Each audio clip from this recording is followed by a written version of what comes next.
Facebook provides a unique opportunity for you to be on the bleeding edge of technology. I've never worked at a place with so many people who were smarter than me and knew more about different areas, but are really casual about it and really willing to explain and help me learn new things. Trying to design something for 2 billion people is, in a way, it's quite daunting, but in another way, it gives like a really good challenge. We're the ones who create new techniques to deal with problems at a stupendous scale. The ads mission is to enable every business to be a successful advertiser, from your small business around the corner to your large businesses around the world. So a lot of companies rely on advertising to sustain their business, and if we can make ads better for everyone, that means these companies can continue to thrive, and I think that's a great thing to be part of. One of the primary things we work on is trying to drive and measure offline results for businesses that transact in the real world, your stores, your restaurants, etc. That's a pretty hard thing to do. Our mission is to democratize effect creation. We want to enable artists to express themselves in ways that they simply couldn't before. We want to take this phone that everyone has and turn it into a window into the world. There was a Game of Thrones mask. And also this awesome mask with butterfly, I like the My Little Pony mask a lot. It's very exciting to see that small idea that we started with grow into something that's used by so many people. We basically build products for companies so that they can connect the tools that they use every day to workplace, so that they can work better and closer to their tools. Basically, we try to resolve all the negative experiences into Facebook. What happens when someone's accounts get hacked, harassment and women's rights, and that gives us like a really interesting wide range of problems we try to tackle.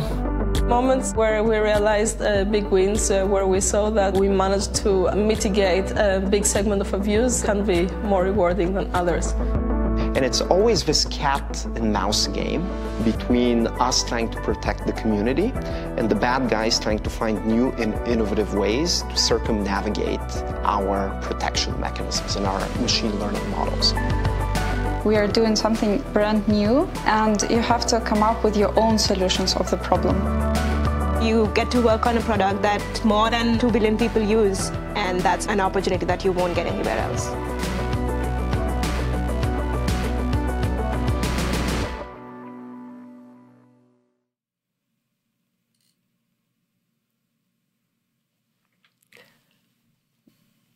Welcome to our Facebook Live with some of our design team here in London. I'm Young-hee, and I'm a UX researcher on Community Integrity team. This morning, we'll be chatting with what our design teams work on in Facebook and how our design community is growing. And please do ask questions, and we'll get to a few of them throughout the live. So shall we start with a round of introduction? Mike? Oh, hi. Hello, everyone. My name's Mike, and I'm a content strategist on the workplace team here in London. I've been at Facebook, gosh, just under 2 years now, which I think is about longer than half the company. So, hi, I'm Amy. I'm a product designer on a team called Publisher Solutions. I've been at Facebook for 1.5 years now. And I'm Timothy, also a designer here at Facebook, also working on Publisher Solutions as well. And I've been here for about 8 months. Wow. Yeah. I've been here just about 6 months. So cannot help but wondering, what brought you to Facebook? Why did you guys join? It's a great question. I think Facebook for me has always been like a well-known design-driven company, and design has been a very core piece of the values here. And so I wanted to be sort of part of that. Like Facebook gives a lot back to the community when it comes to tools and resources, and really care about this when building products. And I think that's something that I really care about, and it's sort of part of my vision. So it'd be cool to sort of align that with a company who also cares about that. Yeah. For me, it's all about designing at scale and having some really complicated problems which we need to try and solve. Also, I've never worked in advertising, so it's a really great opportunity to work in a different industry and learn something new. Mm-hmm. Yeah. For me, my background is in information architecture, so I like to connect to people, to connect them to content. And also, after 20 years of working in media agencies, I wanted to change and to work with really smart people on things that were worth doing. Well, I can relate to that about connecting people point. I worked for Nokia, making mobile phones about 15 years, and I was a global nomad. I moved around quite a lot, from South Korea to India, Japan, USA.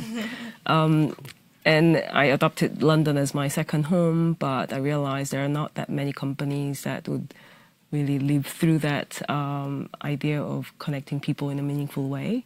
But also I wanted to utilize my international experience. So Facebook came very handy in that sense. So we all work in different teams, except Amy and Timothy work both in ads. Could we go through about your team and what you work on, and also who do you work with? Cool, yeah. So our team is called Publisher Solutions, and I usually struggle to try and explain what this is. And when I first joined, I had no idea what it was. But basically, it just means we focus and care about like ad experiences outside of Facebook. So I personally work on the way these ads look and feel, and the experiences that users have when using third-party products. And so my team is very cross-functional. So there's, of course, design, but there's also content strategy, like Mike. There's user researchers like yourself, but also engineers, of course, and product managers, and even data scientists as well. So it's a very cross-functional team. We sort of focus on a problem together and then try and come to a solution.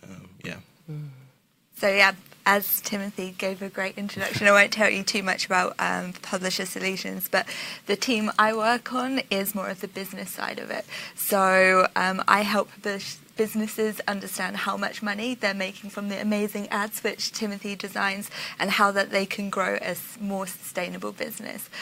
Again, a very XFN collaborative team, but one of the things I just want to add to that is I actually work with another designer, which is amazing. So we're often going back and forth, giving each other critique, but it's more about just having that massive sense of camaraderie, having that other person there to be able to support you, to be able to have your back, to be able to give you more design support. And I think that really helps me stay happy and healthy as a designer. Healthy. And as I say, I'm on Workplace, which is our collaboration and communications tool for business teams of any size. Go and check it out, Workplace, facebook.com/workplace. Facebook.com/workplace if you want to try it out. And it's been a great success story for London, actually. It's the first product that's kind of entirely built in London. And over the last couple of years, we've seen it grow from like a couple of people in the corner of the office to a floor full of engineers and designers and other content people and researchers who I work with closely, and also our marketing team, so that we can work together to tell a coherent story right from that first poster on the tube all the way down to your first use of the product itself. I see.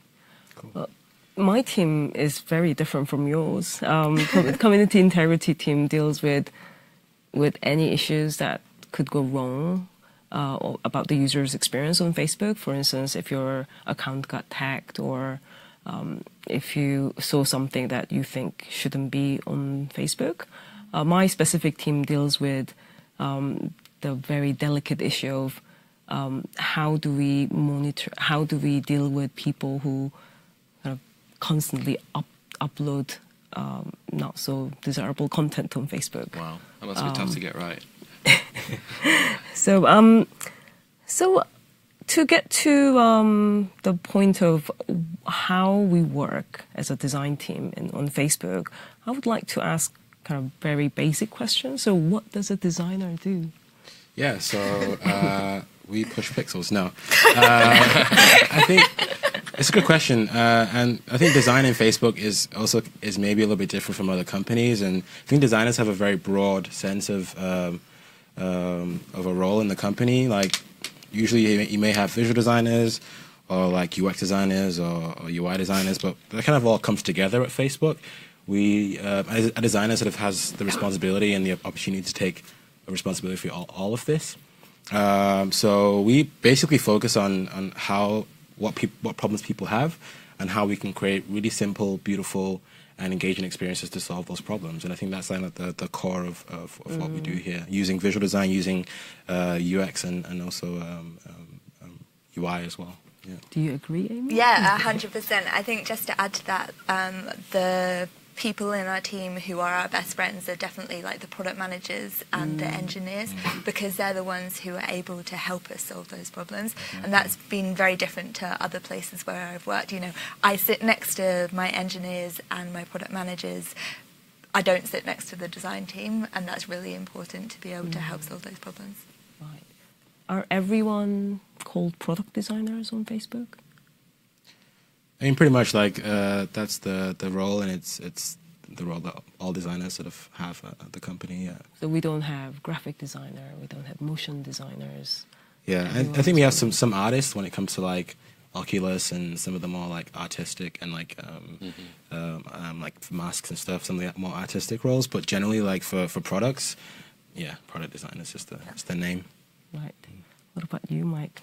Yeah, well, it's interesting because content strategy, it's another one of those terms that means somewhere different everywhere you go. Here at Facebook, it sits, within the design umbrella, and I like to think of it as kind of UX for content, or perhaps applying content to UX. We design the verbal flows that correspond with the visual flows that a product designer would work on. In order to help somebody complete a task. Or sometimes it's about us showing a conspicuous voice to the product, and by extension the company, like helping you celebrate a birthday, or showing sympathy when something bad happens, like you've lost a loved one. And then, even more fundamentally than that, we can get involved in sort of the design behind the design, the very structural taxonomy and terminology that gives names to every kind of concept and action within a product, and even the name of the product itself. Right. And we do have a live question from Janelle for Mike. What does a kind of content strategist typical day look like? Wow. Okay. Well, it starts with a good hearty breakfast. Typically, I'll be in meetings with product managers and designers to either talk about new products that they've got coming up, or new features that they want to develop over the next few weeks. And we'll talk about how they sit in a kind of wider space, so that we're not using terms that mean one thing in one part of the product and another thing in somewhere else. Or other times it will be sitting with designers and critiquing their designs. It's most designers who come to Facebook haven't really worked with a content strategist before, so they've been accustomed to just writing their own content, which is brilliant most of the time. But I will help them kind of massage that into something that is a bit more in line with our content principles, which is to be simple, human, and straightforward. Well, thanks for asking the question. Please Yes, do keep them flowing.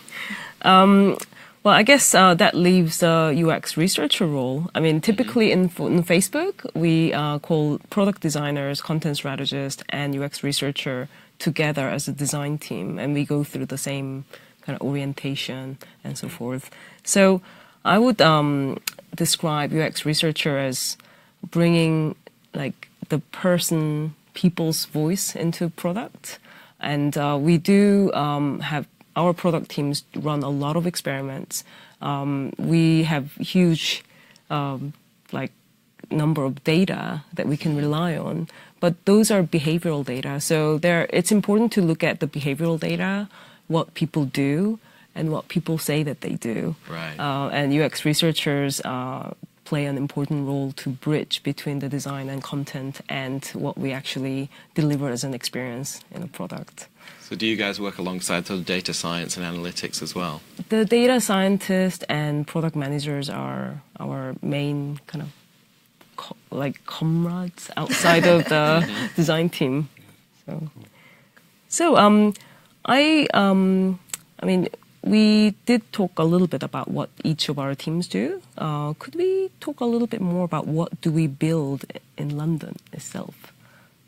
I mean, obviously Facebook is an American company, so I'm assuming, I mean, before I joined, I was wondering, is there anything going on in London itself? Oh, do I have to travel to California so much. all the time?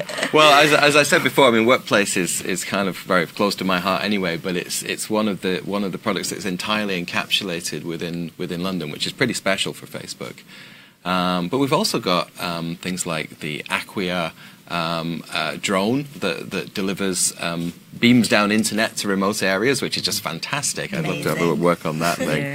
Yeah. And of course, all our augmented reality tools are here for, what could well be the future of my job when there's no more words and it's all kind of gestures and pictures. But yeah, AR Studio and things like that, which are the tools that we help people to create sort of masks and effects, is all done from here. Yeah, and I guess the ads org is quite a big one. I mean, our team is Publisher Solutions, but there's also teams focused on helping advertisers, big and small, create better creatives to try and actually express their message and story in a better way. There's also teams that focus on actually helping smaller businesses who don't really know anything about ads, so like maybe even like 1 or 2 people businesses or like family businesses to try and figure out how to even like use Facebook for advertising and build a business on top of that. So the ads org also spans across like travel and sort of local businesses, emerging markets. So there's a broad spectrum of what it means to be like to advertise and tell stories about products and build businesses. So that's also very interesting, and the broad spectrum. So those products that you mentioned are all based in London? Most of these are all based in London. Yeah, I think just to add to that, and I think it's a really important point, is that those product teams are just based in London. We do have to collaborate with other offices around the world, but it's important that our day-to-day peers are in the same office, so it's easier for us to be able to get that work done, and that's awesome that we have all of that here. Which reminds me of another team that's here in London, which is the people that do our great internal tools and infrastructure that help us communicate with each other. Video conferencing like you wouldn't believe. None of that usual kind of, well, can you hear me? Is it on? That is a great point, because that's something that really impressed me when I first joined Facebook. There are so many internal IT tools that makes it so seamless to arrange meetings, to actually get onto the video call, even when I'm on a mobile or in a meeting room. So it just works. It just works. It saves so much time. You actually get to spend more time solving the problems rather than trying to get the video to work. That's cool. So going to the next point, naturally from this, are projects all managed locally?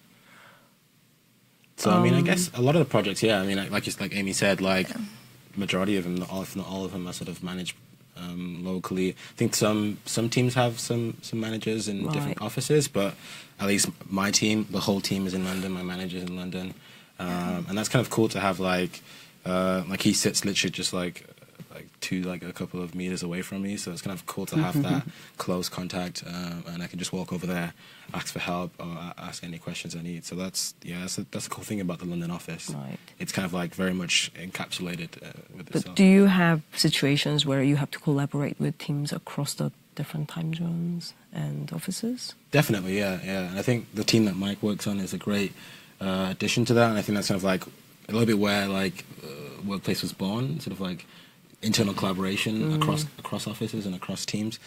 So those tools make it really easy to sort of like try and meet someone who's maybe in a different office, set up a call really easily. I think that's really good for synchronous collaboration, just being able to have, amazing VC calls which just work. But the tool which Mike works on is great for asynchronous collaboration too. So if you have a problem or you want to get some feedback from someone, you can just write a post on a group or send them a chat message on Workplace, and they'll get back to you. And then when you wake up the next day, you've got an answer for them too. So there's loads of different ways that we do it. Facebook.com/workplace. Honestly, I mean, how that product came about is because it's for the last 10 years we've run the company on a kind of a version of Facebook, and now you can too.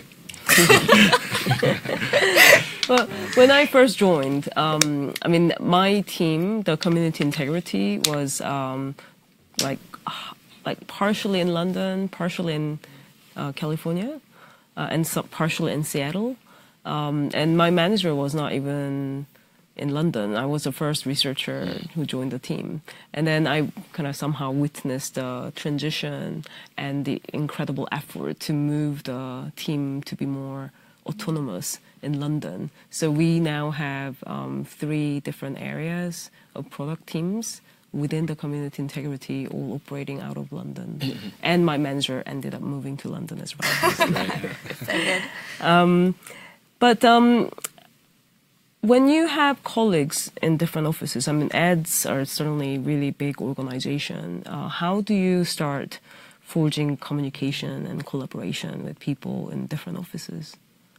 I think when I first joined Facebook, they send you to a thing called Design Camp, which is this amazing 2-week immersion to try and understand the breadth and the scope of Facebook and its family of products, to be able to go and meet the designers who work on the things which you're going to be either working with or engage those relationships, build up that community yourself. And I think that's a really important part for designers to be able to onboard successfully. So we had that relationship starting then, and then we use Workplace to be able to see what those other teams are working on, and if you notice something, just to be able to jump in and collaborate with them there. And there's so many cool people who work at this company. Sam was like looking on Twitter, oh yeah, this guy also works there too. Yeah. And then trying to like meet, grab a coffee while if I'm in a different office, or just trying to figure out how I can meet people and sort of like learn from them and because there's so many cool people who work here. People just want to be able to help each other. There's like no egos. I was so surprised. It was just wonderful that everybody else wants to share their knowledge. It's great. Yeah, such a wonderful open culture compared to even to other tech companies. Right. What are some of the downsides that you can think of in this very open culture? It feels like we're talking about too many good things about this company. So is there anything that you feel like, oh, this part is... I think one of the hardest things that people find when they join here is finding that focus. There's so many things going on, and all of them sound fantastic and amazing. And you want to get involved in all of them, and you can get involved in all of them. But as we say at the company, one of our values is to focus on impact. And to find that thing that you're going to really kind of drive forward can be challenging. Yeah. I can relate to that. Yeah. And I can relate to why we have posters everywhere. Focus. Because I'm just coming to terms with that amazing opportunity everywhere, and I realize that I cannot do everything. Yeah. So... especially at the speed which we all move. Yeah. Great. Oh, we have another live question from this magic box.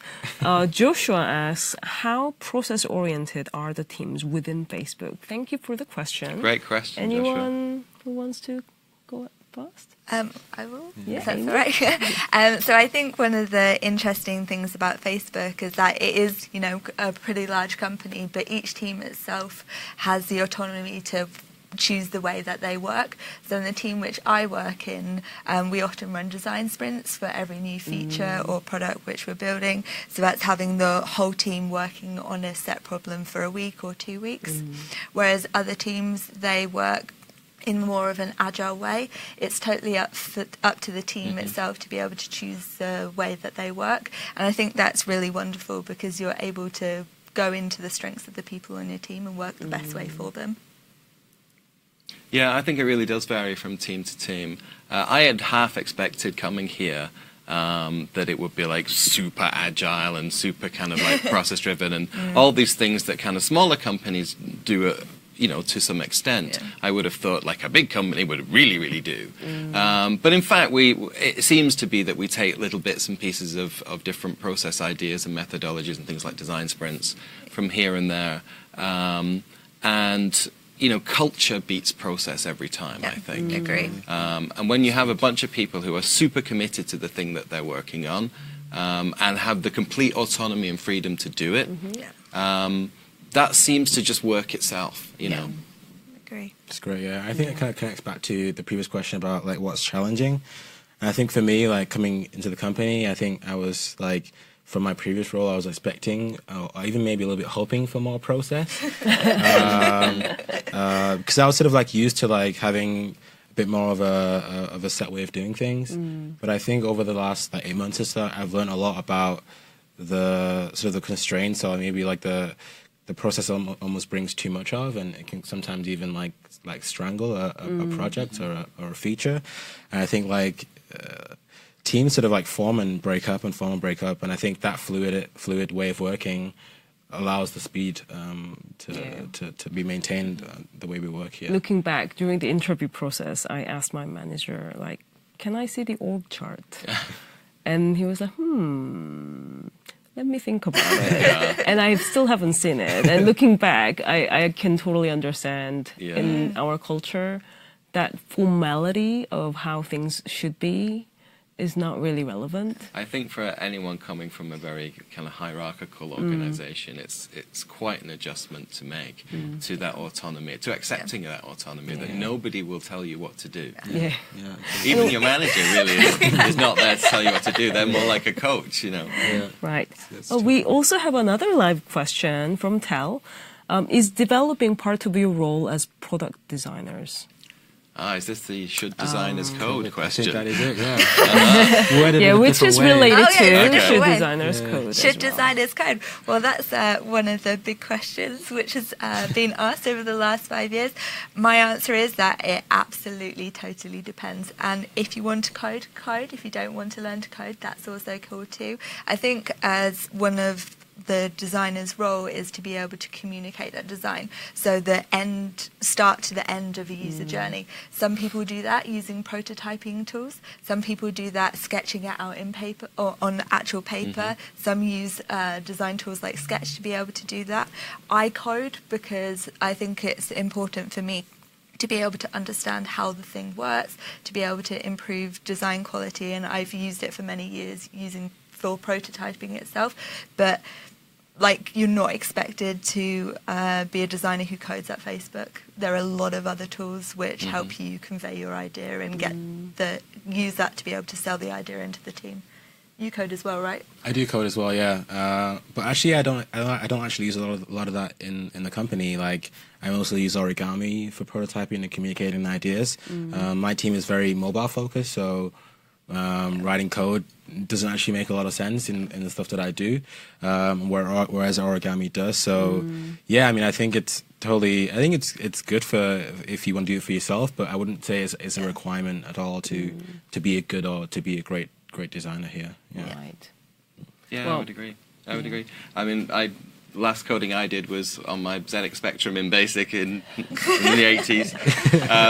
But I do think, like, if your job is to create software for computers, then to some extent you should sort of understand how computers work, just as somebody like designing in wood would understand about the constraints of that material. Basic understanding. Or print or what have you. Yeah. I mean, this is not a common question that's asked, but should researchers code?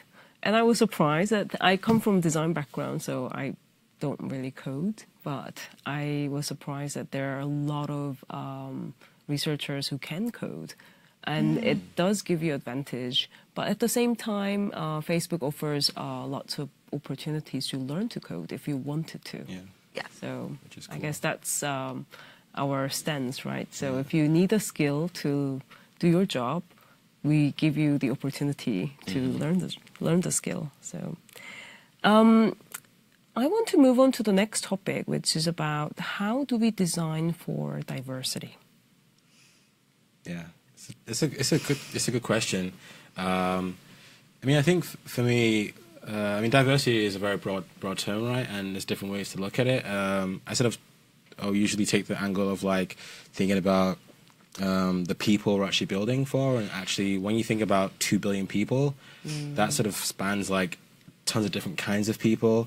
Different nationalities, from different countries, with different levels of ability. So I think like I try and always design using real data and real content, and that's maybe content from in different languages and different like screen reading orientations, left to right or right to left, and actually also thinking about accessibility when it comes to color contrast and these sort of things, and trying to use those as like foundational building blocks as something that I just don't like. It's just part of the design process. I think that sort of helps me, and Facebook has a ton of tools to use to check contrast, to throw in real data that are in different languages, different lengths, So you can actually make sure that your design is as robust as possible and very international as possible. So we have 70 different nationalities working in the London office, which is absolutely amazing. And one of the things which I always try and think about is like the more diverse the team, the more diverse the end result, because you're getting more empathy from a larger set of people with completely different experiences. So that's just the most wonderful thing to me. I think I'm one of the only people who is from the UK on my team. That's incredible. I absolutely love that. Yeah. And I mean, as a company, we're on a mission to give people the power to build community and to bring the world closer together. And you can only really do that if you're designing for and connecting with people who aren't like yourself. We've got a whole internationalization team that work to translate and localize Facebook into over 100 languages. We have teams dealing with emerging markets and dealing with designing experiences for low bandwidth and low connectivity. And even on my own workplace team, we're always conscious of the fact, like with a lot of B2B software, is that the people who buy it aren't necessarily the people who use it, and the people who use it didn't necessarily ever ask for it. So we're always conscious of building that empathy and trying to understand the needs of the people who actually use the software. Right. Yeah, I can relate to that, and that's part of UX researchers' job as well, to bring the cultural diversity. And within the 6 months since I joined, I already launched 2 international research so that we know the cultural nuances of how our product experience would be seen as. I would say Facebook is not yet perfect, but it's always amazes me how it changes quickly to provide better support for, like, for instance, bringing on like vendors in like some remote countries that we never worked in before, for instance. Awesome. Let's see, and we talked a lot about how we work. Could you think of any like unique thing about working for Facebook? To me, I would go back to the autonomy and the trust and the openness, which is unlike anything I've ever known. I went through design camp too, and when you go in that orientation room, there's a big poster on the wall that says, "This is now your company." Getting hired here isn't particularly easy, but once you do, you're kind of given the keys to the kingdom and told to just get on with it. And that's an amazingly empowering thing, which I find very energizing. So we have like a massive hacker culture here. So every quarter we run internal hackathons for the company where people go and they work on one of the problems which they see elsewhere. So that could be like me and Timothy going to solve something in Messenger or going and solving something in Oculus. It's not being tied down to like your day-to-day job. It's about solving problems for the whole company. I think one of the awesome things is that the like button came from a hackathon. That's crazy. Also, the safety check came from a hackathon too, and that's actually now, it was somebody's idea, and now it's got a full team working on it, which is just awesome. So there's a great opportunity to be able to make impact elsewhere within the company.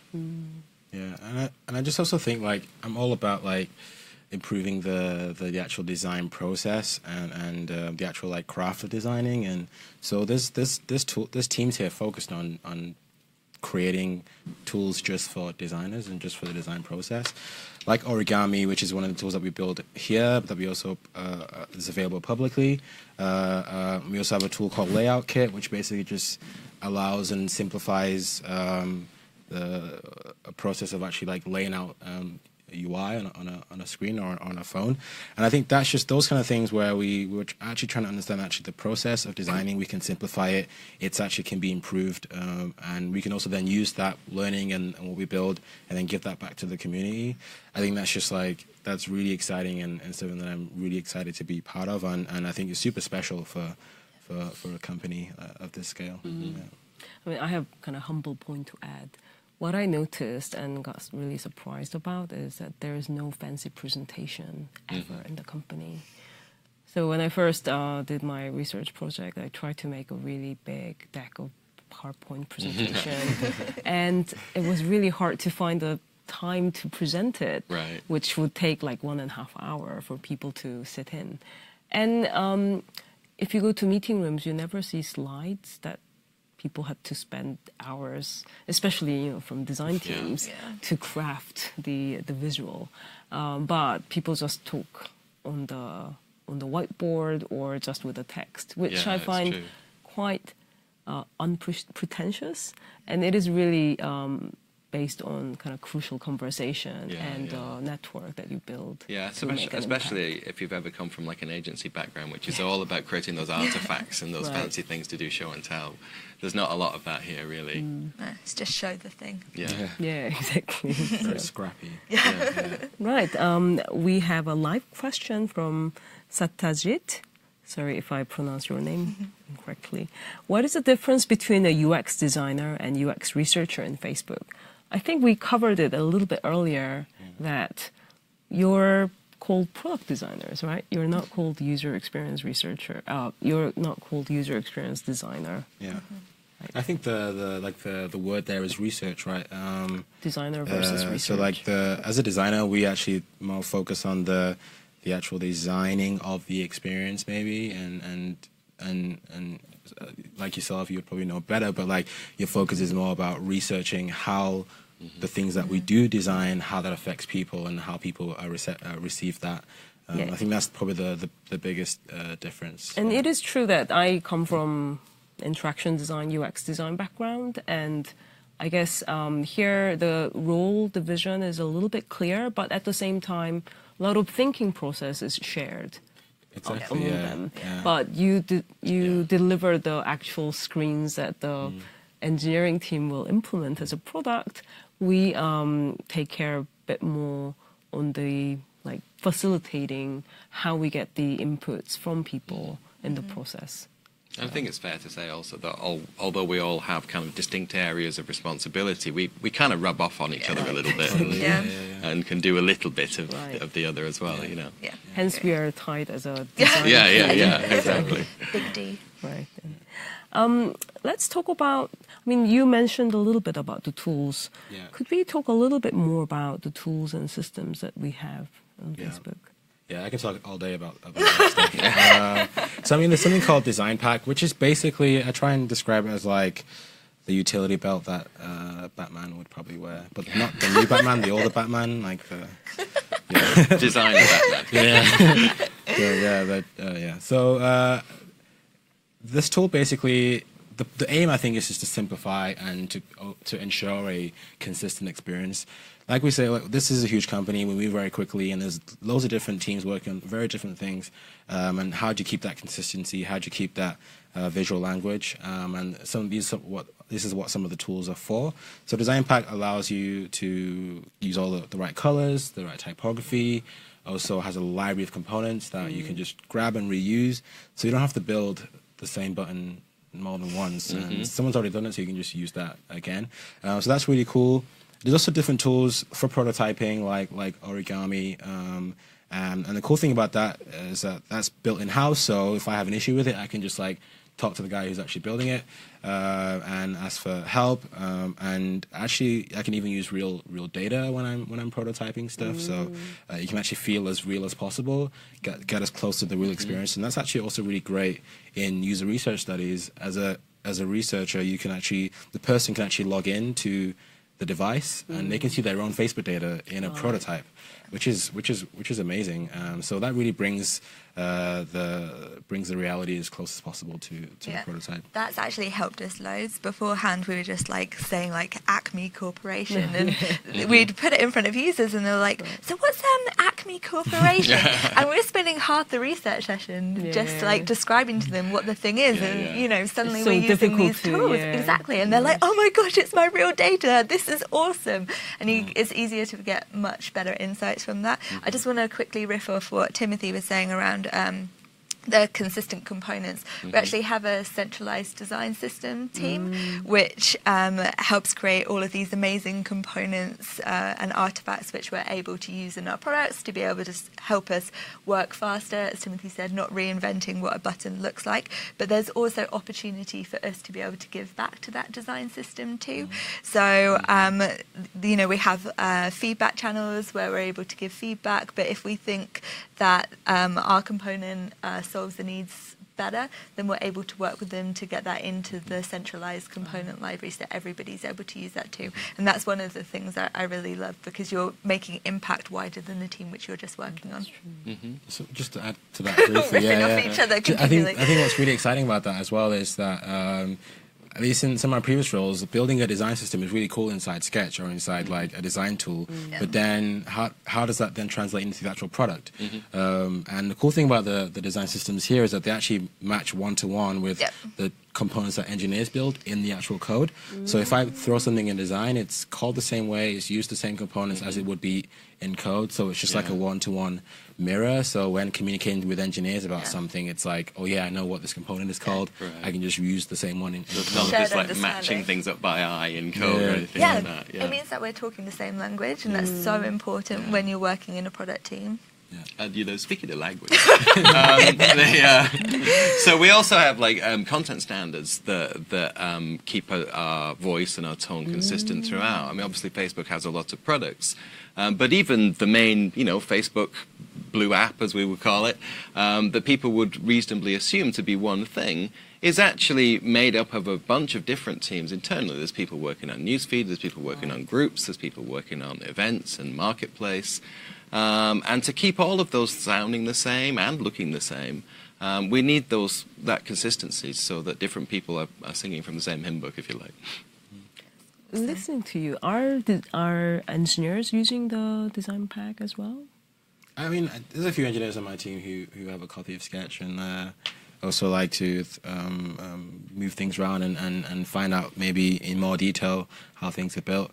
There's also a few content strategists that actually also edit stuff within Sketch directly. And some of them even edit it in the code base directly, which is really frightening. I taught a few content strategists to code, and it's like massively helped them make impact, which is awesome. Just to go back to the Sketch and the design pack, one of the things we can do is to be able to upload our design to have a shareable URL, which we're able to send around and get feedback. But that also allows the developers to be able to see like how many pixels is in between like X, Y, and Z, so that we're not having to spend our times putting red lines and guides in, which nobody wants to do. And that's like super awesome. So they're not having to ask us as many questions, and we get to build a better quality product. So you're not really moving pixels at all these days. Like I said before.